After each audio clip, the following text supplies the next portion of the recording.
Денес градоначалникот на општина Штеп Иван Јорданов го прими младиот гимназијалец Даниел Христов, кој постигна значаен меѓународен успех освојувајќи бронзен медал на Менделеевата олимпијада по хемија, надпревар што се вбројува меѓу најпрестижните во светот и ги обединува најталентираните ученици од оваа област. На средбата беше истакнато дека овој резултат претставува круна на неговата посветеност, знаење и упорност, но воедно и силна афирмација на Штип и државата надвор од нејзините граници.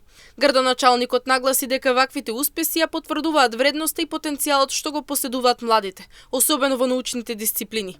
Тој потенцираше дека локалната самоуправа ќе продолжи активно да ги поддржува талентираните ученици преку мерки кои ќе овозможат нивен понатамошен развој и напредок, како и преку соодветно вреднување на нивните резултати. Според него, вложувањето во образованието и младите кадри е вложување во долгорочниот развој на општеството. Воедно, беше посочено дека ваквите достигнувања треба да послужат како потик за останатите ученици, да се насочат кон науката и да тежнат кон вистински резултати.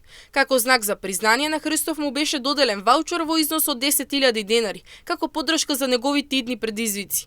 Инаку, годишното издание на Менделеевата олимпијада по хемија се одржа во Москва, Русија, со учество на надпреварувачи од 39 земји, што дополнително ја потврдува тежината и значењето на овој успех. Исто така Христов беше свечено пречекан и во гимназијата Славчо Стоименски со балони, насмевки и искрени честитки од своите соученици.